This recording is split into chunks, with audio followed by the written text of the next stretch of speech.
खोल लिया बच्चों लेक्चर? ठीक है। अभी हम लोग ने जी थोड़ी देर पहले डिस्कस किया systemic effects of chronic inflammation. Last time भी जी जब हम लोगों का क्रॉनिक इन्फ्लेमेशन पहले डिस्कस कर रहे थे वहाँ पर हम लोग ने जिस टर्मिनोलॉजी के ऊपर एंड किया था that was the granulation tissue. अगर आपको याद हो ग्रैन्युलेशन टिश्यू हमने फिर जी कहा था इसको आगे जाके अगेन हम लोग डिटेल में डिस्कस करने वाले हैं। इसको दोबारा से रिवाइज करेंगे, लेकिन इस सब लेक्चर की तरफ टाइप ऑफ क्रॉनिक इन्फ्लेमेशन की तरफ जाने से पहले, ग्रैन्युलेशन टिश्यू की तरफ जाने से पहले, ग्रैन्युलोमा की तरफ जाने से पहले ये तीन मेन आज की सब हेडिंग्स है जो हम पढ़ने जा रहे हैं। हम लोग एक क्वेश्चन देख लेते हैं जो नॉर्मली पंजाब यूनिवर्सिटी में भी आपको नज़र आएगा। ठीक है, क्वेश्चन देखो मैंने इधर राइट किया है, व्हाट इज़ ग्रैन्युलोमेटस इन्फ्लेमेशन। ठीक है, क्वेश्चन इस तरह से आता है, व्हाट इज़ ग्रैन्युलोमेटस इन्फ्लेमेशन। आपने इसको डिफाइन करना है। Draw and describe the granuloma in detail, यानी कि कोई एक पिक्चर बनानी है फिर उसकी डिटेल भी एक्सप्लेन करनी है कि जिस पिक्चर के अंदर क्या है। ओके, इस तरह से क्वेश्चन आते हैं। मैं अभी हम लोग ये पूरा लेक्चर डिस्कस करेंगे, फिर आपने मुझे इसका आंसर बताना है। ओके, अब आ जाओ जी रिवीजन कर लेते हैं। हम लोग जी लास्ट जब हम लोग ने क्रॉनिक इन्फ्लेमेशन छोड़ी थी उसके अंदर हम लोग डिस्कस कर रहे थे ग्रैन्युलेशन टिश्यू, याद है? देखो आपको ये फिगर नज़र आ रही है, इसके अंदर फुट पे हीलिंग अल्सर लिखा है। ठीक है, ऐसा अल्सर जो हील हो सकता है, यानी कि ग्रैन्युलेशन टिश्यू का ताल्लुक किसी हीलिंग अल्सर के साथ है। ग्रैन्युलेशन टिश्यू की इस डायग्राम में आपको देखो एक पर्टिकुलर एरिया में आपको कोई एक रेड सा पैच नज़र आ रहा है ना, फुट के ऊपर आपको रेड पैच नज़र आ रहा है, अल्सर नज़र आ रहा है, हीलिंग अल्सर नज़र आ रहा है, ऐसा अल्सर जो हील हो सकता है। ठीक है, इस पर्टिकुलर एरिया में basically this is actually representing the granulation tissue. ये रेड एरिया उस ग्रैन्युलेशन टिश्यू को रिप्रेजेंट कर रहा है। ग्रैन्युलेशन टिश्यू क्या है? कोई टिश्यू है ना, ठीक है, कनेक्टिव टिश्यू है ये।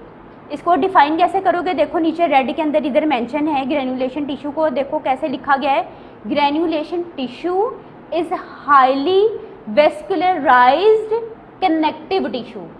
क्या मैंने वर्ड्स बोले हैं? हाईली वेस्कुलराइज्ड यानी कि जिसके अंदर वेसल्स ज़्यादा है, कनेक्टिव टिश्यू। ये बच्चों इसको ये वाले वर्ड्स आपने इसको डिफाइन करते हुए लाजमी लिखने हैं।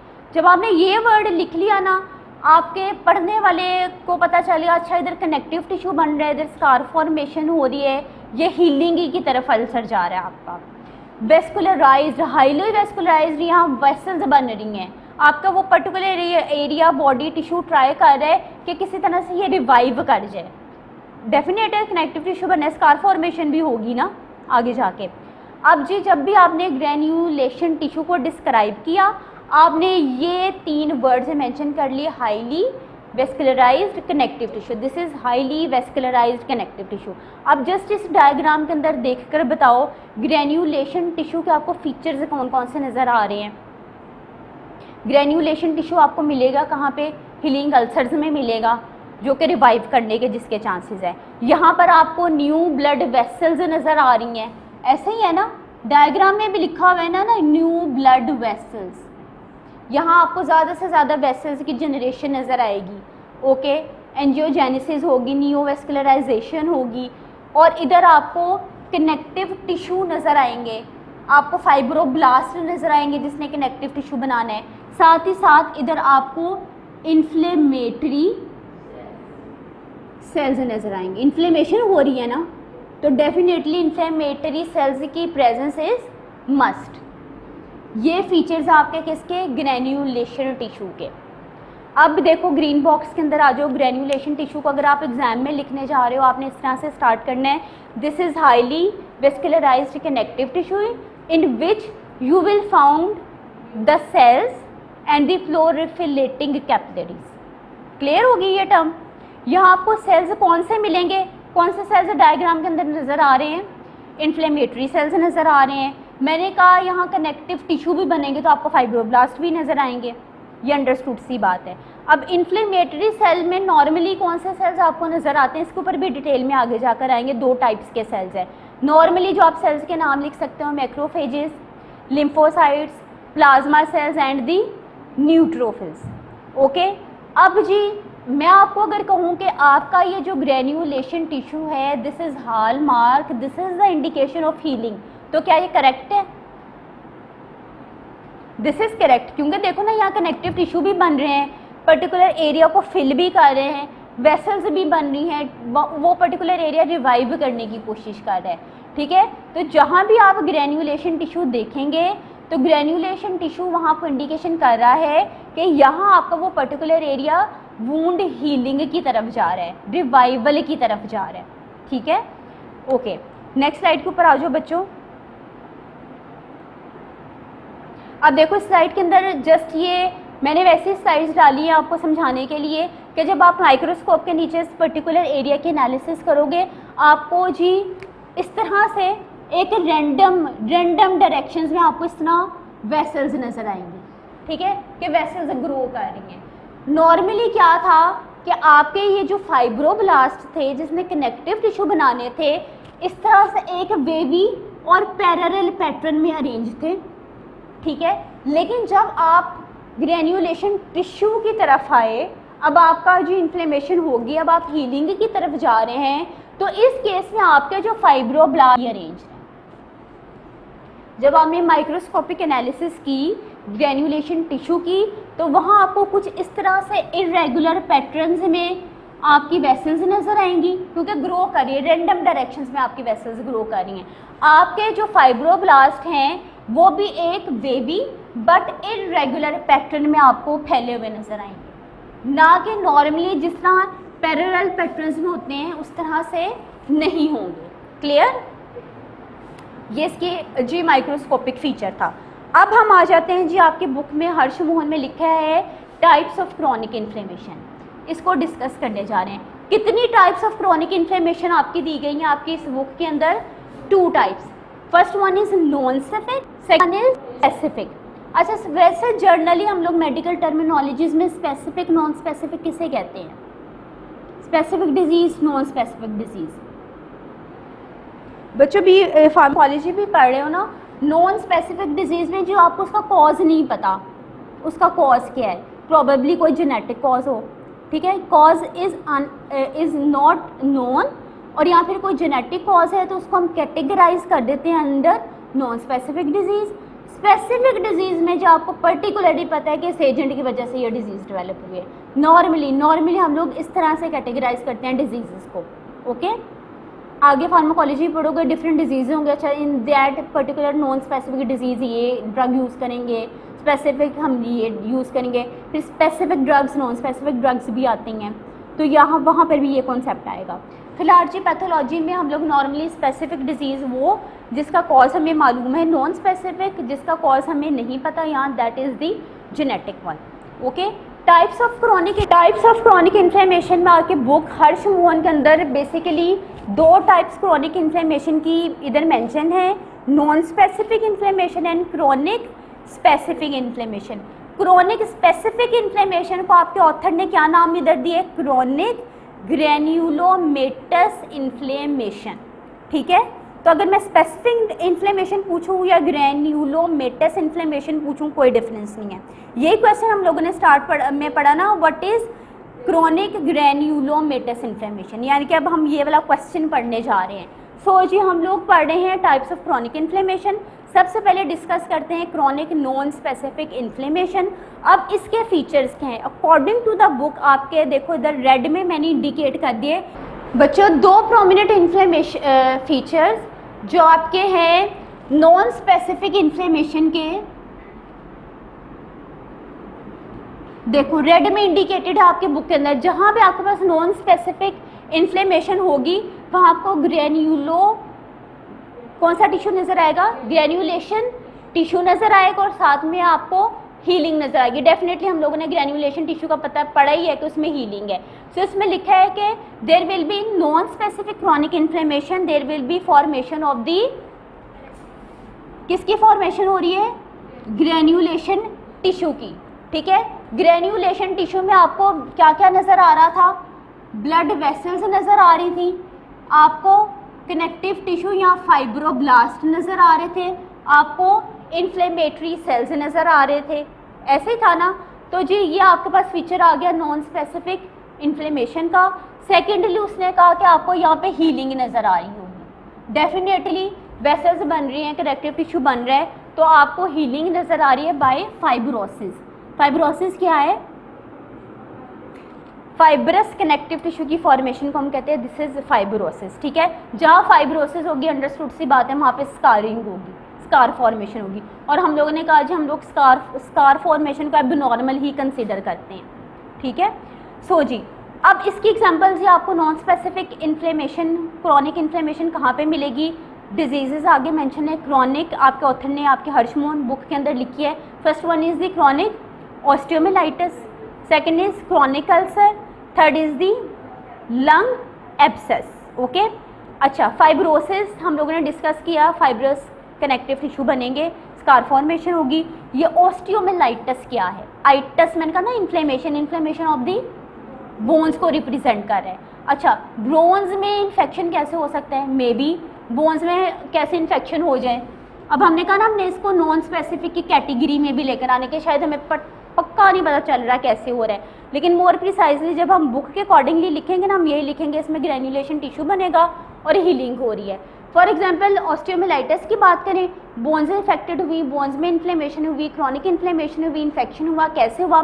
प्रोबेबली इन्फेक्शन आपके ब्लड में था, ब्लड ने बोन्स को इफेक्ट कर दिया।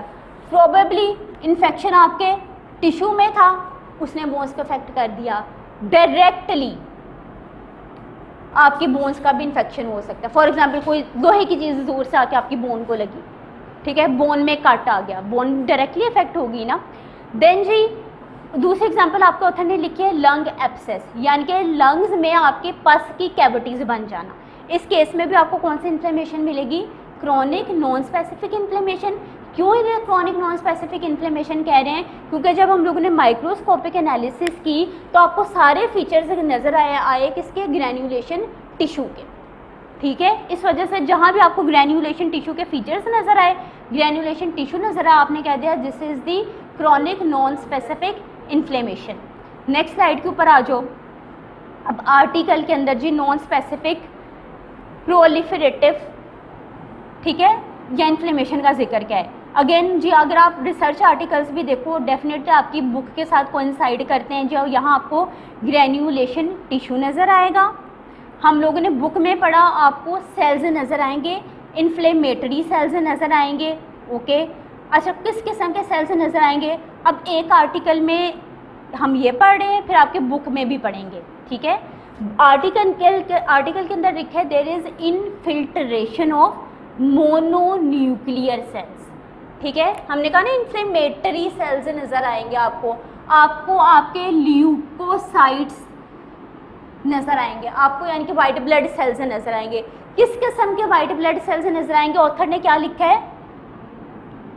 कौन से नज़र आएंगे? मोनोन्यूक्लियर, यानी कि जिनका न्यूक्लियस कैसा है? सिंगल न्यूक्लियस है। मोनोन्यूक्लियर सेल्स की एग्जांपल कौन सी लिखी है? Lymphocytes, macrophages and the plasma cells आपको इसके अंदर नजर आएंगे। And there will be proliferation, definitely किसकी प्रोलिफरेशन होगी? फाइब्रोब्लास्ट नजर आएंगे आपको, ब्लड वेसल्स नजर आएंगे आपको, एपिथेलियल सेल्स नजर आएंगे, जिससे आपकी कंपोजिशन है किसकी? आपकी टिश्यू की है। क्लियर? अच्छा अब हम लोग पढ़ते आ रहे हैं जी सेल्स नज़र आएंगे, सेल्स नज़र आएंगे। हम लोगों ने आर्टिकल में पढ़ लिया, आर्टिकल में मेंशन था कि आपको जी कौन से सेल्स नज़र आएंगे? मोनोन्यूक्लियर सेल्स नज़र आएंगे। मोनोन्यूक्लियर सेल्स की एग्जांपल कौन कौन से दी हैं? मोनोन्यूक्लियर सेल्स की लिम्फोसाइट्स, मैक्रोफेजेस और प्लाज्मा सेल्स। लिम्फोसाइट्स की एग्जांपल्स कौन कौन सी हैं? T cells, B cells and natural killer cells. अच्छा जी ये नज़र आएंगे, ये आपके एक रिसर्च आर्टिकल के अंदर है। आगे आ जाओ, बुक के अंदर क्या लिखा है? बुक में लिखा है देयर विल बी, अब अगेन जो हम लोगों ने पहले टर्म डिस्कस की थी ना सुपरेटिव इन्फ्लेमेशन, कौन सी थी? जिसमें पस फॉर्मेशन होती थी। अब आपके बुक में लिखा है कि देयर इज़ अ वेरिएंट, कि नॉर्मली क्या है, पीछे आपकी बुक में भी आपके ऑथर ने मेंशन कर दिया था कि आपको जी इन्फ्लेमेटरी सेल्स नज़र आएंगे। हम लोगों ने रिसर्च आर्टिकल देखा, कौन से सेल्स नज़र आएंगे? हमें रिसर्च आर्टिकल मिले मोनोन्यूक्लियर सेल्स नजर आएंगे। एक आर्टिकल की जैसे ये बात करें, फिर आगे जाके जी हमें पता चल गया अच्छा ऑथर इस चीज़ की बात कर रहे हैं। ओके, फिर हम लोग आगे गए, बुक के अंदर गए, बुक में आपके ऑथर ने लिखा there is a variant of this type. Variant of this type means there is type of non specific inflammation जिसमें आपको मोनोन्यूक्लियर सेल्स के अलावा कुछ और सेल्स भी नजर आएंगे। There is a variant of this type, ठीक है, और उस टाइप का नाम क्या है? Suppurative chronic inflammation. क्या इन्फ्लेमेशन का नाम है?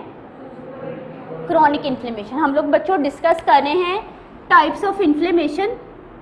सबसे पहले टाइप कौन से हम लोगों ने डिस्कस कर रहे हैं? Non specific. दूसरी कौन सी आ जाएगी? Specific inflammation. आपको ऑथर इस लाइन के अंदर कह रहे हैं नॉन स्पेसिफिक इन्फ्लेमेशन की एक टाइप है जिसका नाम है सुपरेटिव क्रोनिक इन्फ्लेमेशन। ये कह रहा है आपको ऑलरेडी कॉन्सेप्ट है सुपरेटिव इन्फ्लेमेशन वो है जिसमें पस फॉर्मेशन होती है। अब इस फॉर्मेशन में, इस पस फॉर्मेशन वाली इन्फ्लेमेशन के अंदर, सुपरेटिव इन्फ्लेमेशन के अंदर आपका ऑथर कह रहा है देयर इज इनफिल्ट्रेशन, यानी कि कौन से सेल्स गैदर कर लेंगे उस पर्टिकुलर एरिया में? पॉलीमॉर्फ्स। पहले हमने कौन से पढ़े थे? मोनोन्यूक्लियर। इसने कहा जी खाली मोनोन्यूक्लियर ही नहीं होते, पॉलीमॉर्फ्स। पॉलीमॉर्फ्स, ठीक है, polymorphs meaning many shapes many lobes. आपका न्यूक्लियस जो है पड़ा हुआ उसके डिफरेंट लोब्स हैं। एग्जाम्पल कौन सी इधर आपके ऑथर ने मेंशन की है आपकी बुक में? ग्रीन बॉक्स में ऑथर ने मेंशन नहीं की, ग्रीन बॉक्स में कौन सी हैं? देखो, neutrophils, basophils, eosinophils and the mast cells. Okay, कौन कौन से एग्जाम्पल्स हैं? न्यूट्रोफिल्स, बेसोफिल्स, इओसिनोफिल्स और मास्ट सेल्स। यानी कि अब यहाँ तक आते आते आपको एक कॉन्सेप्ट आ गया आपकी क्रोनिक नॉन स्पेसिफिक इन्फ्लेमेशन का। क्या आपको ऑथर कह रहा था जी आपको आपके ग्रेन्युलेशन टिश्यू के अंदर आपको इन्फ्लेमेटरी सेल्स मिलते हैं। आपने रिसर्च आर्टिकल देखा, अच्छा इधर ऑथर बात करें मोनोन्यूक्लियर सेल्स की, ठीक है, लिम्फोसाइट्स, मैक्रोफेजेस, प्लाज्मा सेल्स, इनकी बात कर रहे हैं। आगे जाके ऑथर ने लिख दिया जी आपकी इस नॉन स्पेसिफिक इन्फ्लेमेशन की एक टाइप है सुपरेटिव इन्फ्लेमेशन। इस सुपरेटिव इन्फ्लेमेशन में आपने कब कहना जी सुपरेटिव पस वाली इन्फ्लेमेशन है? जब आपको पॉलीमॉर्फ्स इसके अंदर नजर आएंगे। पॉलीमॉर्फ्स की एग्जांपल यानी कि उनका जब न्यूक्लियस देखोगे उसके मल्टीपल लोब्स हैं, शेप्स हैं, उसकी एग्जांपल है neutrophils, basophils, eosinophils and mast cell. Conclusion यहाँ पर आपके पास ये आ गया, आपका जो ग्रेन्युलेशन टिश्यू था और उसके अंदर आपको ये सेल्स मिल सकते हैं। ये सेल्स मिलेंगे आपको, आपके ब्लड वेसल्स मिलेंगे, आपके फाइब्रोब्लास्ट मिलेंगे। क्लियर? ये कॉन्सेप्ट बेसिकली ऑथर इधर आपका कहना चाह रहा था। अब इसकी एग्जांपल कौन सी आपके ऑथर ने लिखी है? कौन से डिजीज में ऐसा आपको नजर आ रहा है? जस्ट एक एग्जांपल दी है, एक्टिनोमाइकोसिस।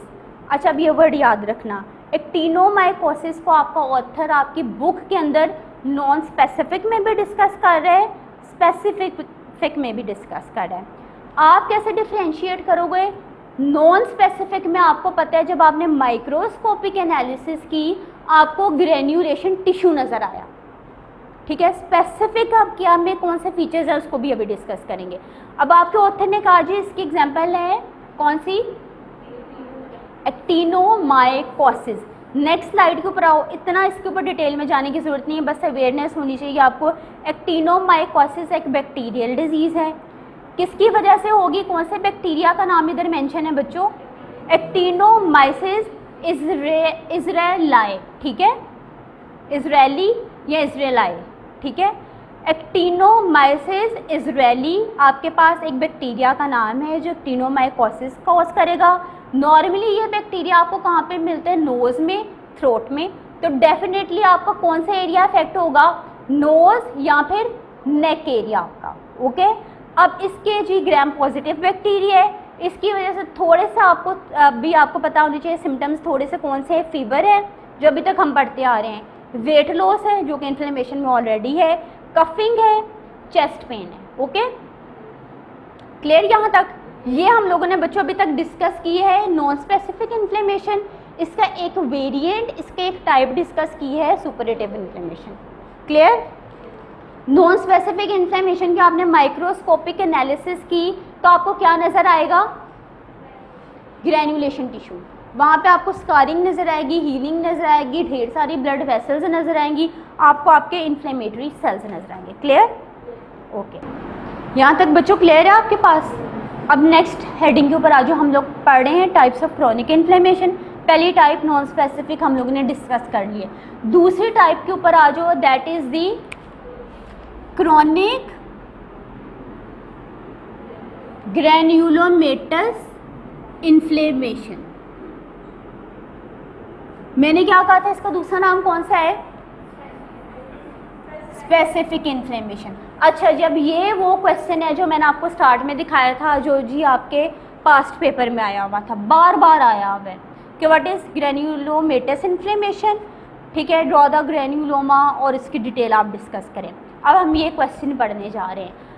ओके, अब नाम देख के बताओ, इस पिछली जो नॉन स्पेसिफिक थी उसके अंदर तो ग्रैन्युलेशन टिश्यू नज़र आ रहा था, इसके जब हम लोग माइक्रोस्कोपिक एनालिसिस करेंगे इसमें आपको क्या नज़र आएगा?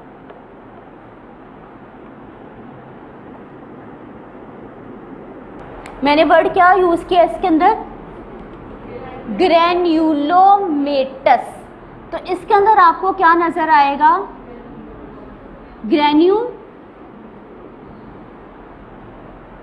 क्या नज़र आएगा इसके अंदर आपको? ग्रैन्युलोमा नज़र आएगा। बट जो ये पहले हमने वर्ड डिस्कस किया हुआ है, याद है मैंने बताया था कि जी सेंटर में नेक्रोसिस होगी, साइड पे आपको मैक्रोफेजेस नज़र आएंगे, फिर साइड में कुछ और मज़ीद सेल्स नज़र आएंगे। ये वो वाला वर्ड है, इसको डिस्कस करते हैं। अच्छा, अब आपको जो अब तक ये आइडिया है, उसमें फीचर्स ऑथर ने डिस्कस किए थे ग्रैन्युलेशन टिश्यू के। अब जी ये जो स्पेसिफिक इन्फ्लेमेशन है इसके अंदर आपको ग्रैन्युलोमा नज़र आने वाला है। ठीक है, क्रोनिक ग्रैन्युलोमेटस इन्फ्लेमेशन हिस्टोलॉजिक, यानी कि अब आप पर ऑथर लिखा है हिस्टोलॉजिकल फीचर्स इसके क्या हैं। माइक्रोस्कोपिक एनालिसिस के बाद आपको इसके फीचर्स क्या नज़र आएंगे? इसके अंदर आपको नज़र आएगा ग्रैन्युलोमास, एक नहीं मल्टीपल ग्रैन्युलोमा, जिसका क्वेश्चन भी आया कि इसको एक्सप्लेन करेंगे ये क्या चीज़ है। ठीक है, कौन से डिजीज़ के अंदर डेवलप होगा इसके ऊपर आएंगे अभी। ग्रैन्युलोमा क्या है, कौन से डिजीज़ की एग्जांपल है? ट्यूबरक्लोसिस, जो कि आपने नेक्स्ट सेमेस्टर में जाओगे फार्माकोलॉजी में इसकी ड्रग्स भी पढ़नी है। देन लेप्रोसी, ट्यूबरक्लोसिस के एंड पे लेप्रोसी की ड्रग्स दी हुई हैं। सिफिलिस, आप लोगों ने सेल वॉल सिंथेसिस इनहिबिटर्स पढ़ोगे फार्माकोलॉजी के अंदर, इसका जिक्र वहाँ पर आएगा। एक्टिनोमाइकोसिस जो अभी हमने डिस्कस भी किया था।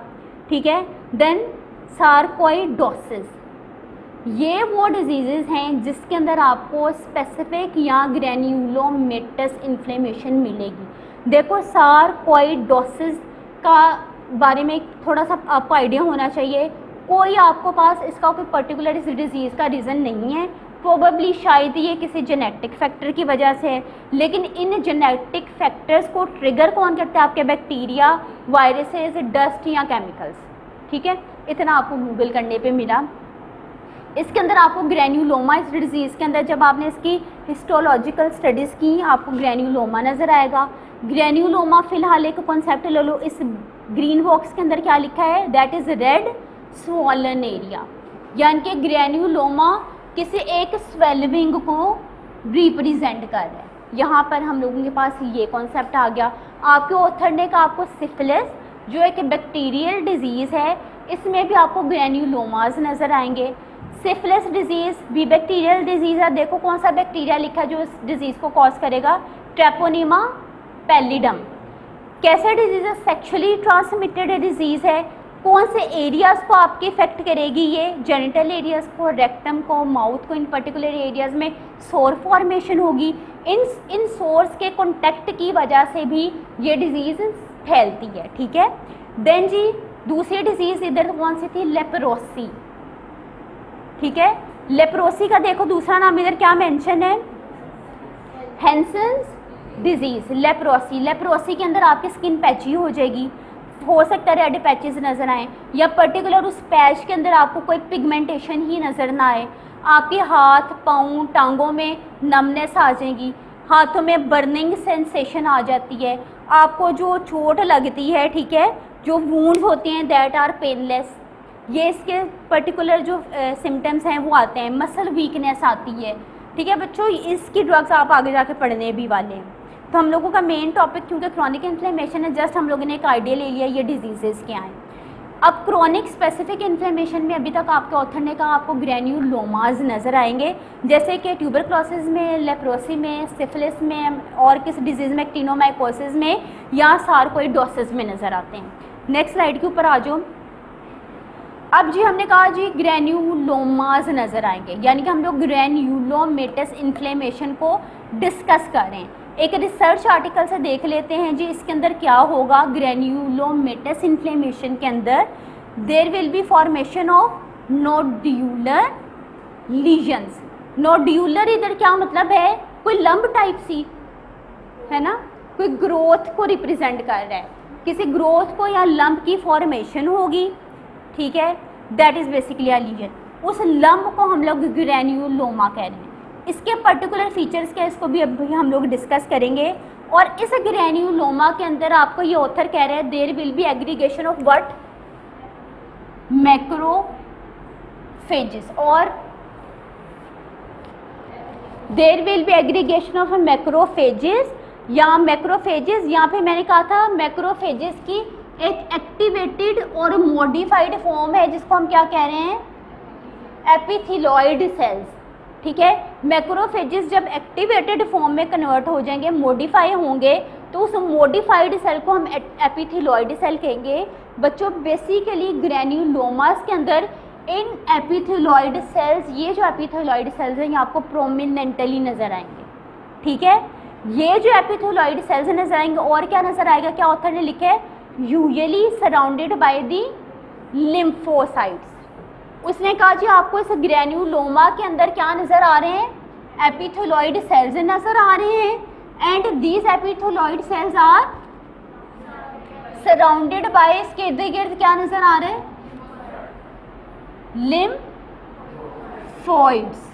लिम्फोसाइट्स, ठीक है।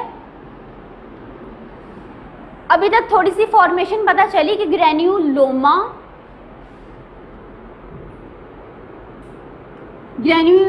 का जो आपने ग्रैन्युलोमा एग्जाम में आया था कि ड्रॉ करो, कैसे ड्रॉ करोगे, फिलहाल जी ऐसा कुछ नज़र आ रहा है, हमने ऐसी कोई डायग्राम बनानी है कि यहाँ पे जी आपको मैक्रोफेजेस नज़र आ रहे हैं,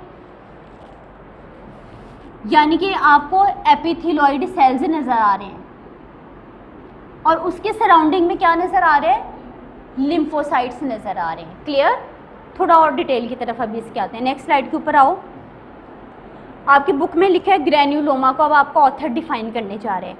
granuloma is defined as circumscribed, ये वर्ड मिस नहीं करना, इट मीन्स कन्फाइंड, रिस्ट्रिक्टेड, एक छोटा सा एरिया है, कितने सेंटीमीटर का, एक टाइनी से लीजन है, कितने मिलीमीटर का है, usually this is of 1 millimetre की लीजन है, इस वजह से इसने वर्ड यूज़ कर दिया सर्कमस्क्राइब्ड, यानी कि कन्फाइंड है, फैला हुआ नहीं है। This is circumscribed lesion of 1 millimetre. इधर आपको मॉडिफाइड मैक्रोफेजेस मतलब एपिथेलॉइड सेल्स नज़र आएंगे, ये आपकी बुक के अंदर लिखा है। एंड रिम्ड, यानी कि इसके आउटर एज पे आपको क्या नज़र आएगा, पेरिफेरी पे क्या नज़र आएगा, लिम्फोइड सेल्स या लिम्फोसाइट्स। क्लियर, हम लोगों ने पढ़ा है ना लिम्फोसाइट्स कौन कौन से थे।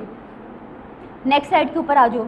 अब जो आपके बुक में लिखा है, ये जो आपके पास वर्ड आया है ग्रैन्युलोमा, सिर्फ वर्ड के ऊपर देखो, ठीक है, साइड्स पे नहीं देखना। ग्रैन्युलोमा, ऐसा लगता है कि इसके अंदर वर्ड आ रहा है ग्रैन्यूल, लग रहा है ना वर्ड ग्रैन्यूल। ओमा, सार्कोमा, कैंसर्स के अंदर वर्ड आता है, वर्ड आ रहा है इसके अंदर ओमा।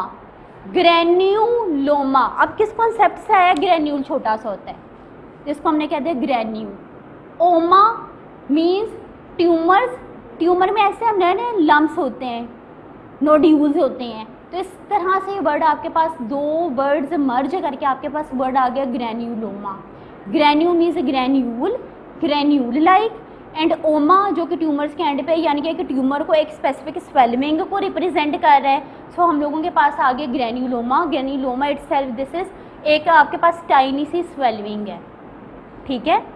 अब इसके अंदर आपको इन्फ्लेमेटरी सेल्स नजर आएंगे, आपको मैक्रोफेजेस नजर आएंगे। नेक्स्ट स्लाइड के ऊपर आओ, आपने पिक्चर कैसे ड्रॉ करनी है इसकी करनी। अब जी आपने कैसे पिक्चर ड्रॉ है, सबसे पहले सेंटर में आप नेक्रोसिस दिखाओगे, टिश्यू की डिस्ट्रक्शन हो गई है। आपने माइक्रोस्कोप के नीचे भी देखना, आपको इस तरह से नजर आएगी। उसके साइड पे आपको एपिथेलॉइड सेल्स, कुछ सेल्स का एग्रीगेट नजर आएगा, यानी कि एपिथेलॉइड सेल्स एक दूसरे के साथ जुड़े हुए होंगे। जुड़ के कौन सा सेल बना देंगे, giant cells, Langhans giant cells बना देंगे। यानी कि एक एपिथेलॉइड सेल के एग्रीगेट को हम कहते हैं लैंगरहैंस जॉइंट सेल्स। और उसके पेरिफेरी पे अब आपको क्या नजर आएंगे, लिम्फोसाइट्स नजर आएंगे। इस तरह से आप लोगों ने बच्चों को ड्रॉ कर देना है। क्लियर हो गया। जस्ट देखने में एक एग्जांपल देखो इसकी नेक्स्ट स्लाइड के ऊपर। फिंगर के ऊपर आपको ग्रेन्यूलोमा नजर आ रहा है, ठीक है, नजर आ रहा है। फिंगर पे ग्रेन्यूलोमा नजर आ रहा है। टाइप्स हैं, हर एक का डिफरेंट नाम है। इधर ग्रेन्यूलोमा का क्या नाम है, पायरोजेनिक ग्रेन्यूलोमा। अब सिर्फ पिक्चर को देखो, इसमें लिखा है दिस इज स्मॉल, स्मॉल है, रेज्ड है, रेड बम्प है, रेड रेज्ड बम्प है ऑन द स्किन। आपको स्मूथ नज़र आ रहा है ये ऊपर से, दैट इज समवट स्मूथ, ठीक है, स्मूथ है। अगर हम इसको कट करें, इसको रप्चर करें तो ब्लीडिंग होगी, डेफिनेटली ब्लीडिंग होगी इसके अंदर आपको, ठीक है, क्योंकि इसके अंदर ब्लड वेसल्स हैं। ओके, इसको हम कहेंगे this is also the type of skin lesion. ये आपके पास एग्जाम्पल थी पायरोजेनिक ग्रेन्यूलोमा। क्लियर बच्चों। सो ये आपका वो क्वेश्चन था जो आपके आया हुआ था क्वेश्चन पेपर में, बहुत दफ़ा ये क्वेश्चन रिपीट होता है। ओके, एक दफ़ा पढ़ो फिर बताओ कुछ पूछना है।